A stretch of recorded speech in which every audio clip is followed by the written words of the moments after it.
एक ऐसा केस जिसके डिसीजन ने सिर्फ कानून को ही नहीं बल्कि पूरी पॉलिटिक्स और सोसाइटी को हिला के रख दिया। एक ऐसा केस जहां सुप्रीम कोर्ट ने कॉन्स्टिट्यूशन के अंदर जस्टिस की बात की, लेकिन पार्लियामेंट ने एक नया लॉ बना दिया और बीच में थी एक 62 साल की महिला शाह बानो। तो आज हम डिटेल में समझेंगे शाह बानो केस को, एक लैंडमार्क जजमेंट जिसका इम्पैक्ट यूपीएससी, पॉलिटी और रियल लाइफ दोनों में बहुत गहरा है। बिल्कुल आसान तरीके से, कैजुअल और क्लैरिटी के साथ।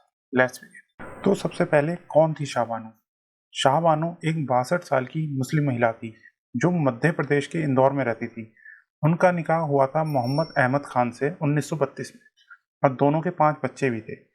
अब प्रॉब्लम तब शुरू हुई जब हस्बैंड ने उन्हें घर से निकाल दिया और 1978 में ऑफिशियली उन्हें ट्रिपल तलाक दे दिया। शाह बानो ने कोर्ट में पिटीशन फाइल कर दी अंडर सेक्शन 125 और सीआरपीसी, जहां कोई भी निगलेक्टेड वाइफ अपने हस्बैंड से मेंटेनेंस यानी गुजारा भत्ता मांग सकती है, चाहे रिलीजन कोई भी हो। उन्होंने बोला, मैं बुजुर्ग हूँ, इनकम नहीं है और मेरे हस्बैंड कैपेबल हैं पैसा देने के लिए।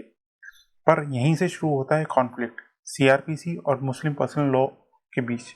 तो अब सवाल ये था, क्या एक मुस्लिम हस्बैंड जो अपनी वाइफ को तलाक दे चुका है उसे भी मेंटेनेंस देना होगा सीआरपीसी 125 के अंडर, या सिर्फ इद्दत पीरियड तक देना होगा? इद्दत पीरियड तलाक के बाद अप्रॉक्स 3 महीने का पीरियड होता है जिसमें हस्बैंड वाइफ का खर्चा उठाता है। ट्रायल कोर्ट ने कहा हाँ मेंटेनेंस देना हो और 25 रुपीज़ पर मंथ, पर हाई कोर्ट ने अमाउंट बढ़ाकर 179 रुपीज़ पर मंथ कर दिया। इसके बाद हस्बैंड ने अपील की सुप्रीम कोर्ट में। उनका आर्गूमेंट था, मैं मुसलमान हूँ, मेरे ऊपर सीआरपीसी का मेंटेनेंस रूल लागू नहीं होता, मैं सिर्फ इद्दत पीरियड तक ही पैसा दे सकता हूँ। और फिर आया 1985 का हिस्टोरिक जजमेंट। केस था Mohammad Ahmad Khan versus Shah Bano Begum. Chief justice Y Chandrachud ने जजमेंट लिखा और कोर्ट ने शाह बानो के फेवर में डिसीजन दिया। उन्होंने कहा सेक्शन 125 सीआरपीसी सब पर लागू होता है, चाहे रिलीजन कुछ भी हो, जब तक वाइफ खुद से खुद को मेंटेन नहीं कर सकती। हस्बैंड रिस्पॉन्सिबल है इवन आफ्टर तलाक। इस्लामिक लॉ के हिसाब से भी अगर वाइफ नीडी है तो भी हस्बैंड का मॉरल ऑब्लिगेशन बनता है। कोर्ट ने आर्टिकल 14 और आर्टिकल 21 मतलब राइट टू इक्वालिटी और right to life with dignity का भी रेफरेंस दिया। उन्होंने बोला, अगर हम सिर्फ रिलीजन के नाम पर मेंटेनेंस डिनाई करते हैं तो ये बेसिक राइट्स का वायलेशन है। मतलब पर्सनल लॉ के ऊपर भी कॉन्स्टिट्यूशन का रूल चलेगा जब बात बेसिक राइट्स की होगी। अब ये जजमेंट आते ही पॉलिटिकल स्टॉर्म आ गया। कुछ मुस्लिम्स ऑर्गेनाइजेशन ने इस डिसीजन को रिलीजियस इंटरफेरेंस बोला, कहने लगे कि कोर्ट ने शरिया में दखल दिया है। कांग्रेस गवर्नमेंट उस टाइम पावर में थी अंडर पीएम राजीव गांधी, एक टफ सिचुएशन में आ गई। उन्होंने अपीजमेंट के प्रेशर में एक नया लॉ पास कर दिया। 1986 में पार्लियामेंट ने पास किया Muslim women protection of rights on diverse act 1986। इस लॉ ने बेसिकली कहा एक डाइवर्स मुस्लिम वुमेन सिर्फ इद्दत पीरियड तक ही मेंटेनेंस क्लेम कर सकती है, उसके बाद नहीं। उसके बाद वो रिलेटिव्स या वक्फ बोर्ड से हेल्प ले। ये एक तरह से सुप्रीम कोर्ट के डिसीजन को डायल्यूट करने की कोशिश थी। ये लॉ काफ़ी कंट्रोवर्शियल था और इसका बहुत क्रिटिसिज्म भी हुआ। ये लॉ जेंडर जस्टिस के अगेंस्ट था, ये सेकुलरिज्म को अंडरमाइन करता था और ये एक रॉन्ग प्रेसिडेंट सेट करता था जहां पार्लियामेंट सुप्रीम कोर्ट को प्रोग्रेसिव जजमेंट को रिवर्स कर रहा था। इस केस ने एक वाइडर डिबेट स्टार्ट की, क्या रिलीजन के नाम पर वुमेन राइट्स सैक्रिफाइस किए जा सकते हैं? क्या कॉन्स्टिट्यूशन का सेकुलरिज्म प्रिंसिपल स्ट्रांग है या वीक? और क्या लॉ मेकिंग रिलीजियस सेंटिमेंट से ऊपर होना चाहिए? इंटरेस्टिंगली बाद में सुप्रीम कोर्ट ने कई और जजमेंट में शाह बानो प्रेसिडेंट को रीइंफोर्स किया, जैसे डैनियल लतीफ़ी केस में। उसमें कहा गया इद्दत पीरियड तक मेंटेनेंस का मतलब लाइफ लॉन्ग मेंटेनेंस भी हो सकता है अगर इंटरप्रिटेशन ब्रॉड किया जाए। ये एक लीगल बैलेंसिंग एक्ट था। पार्लियामेंट का लॉ भी वैलिड रहा और शाह बानो को जस्टिस भी मिल गया। अब ये यूपीएससी के लिए इंपॉर्टेंट क्यों है?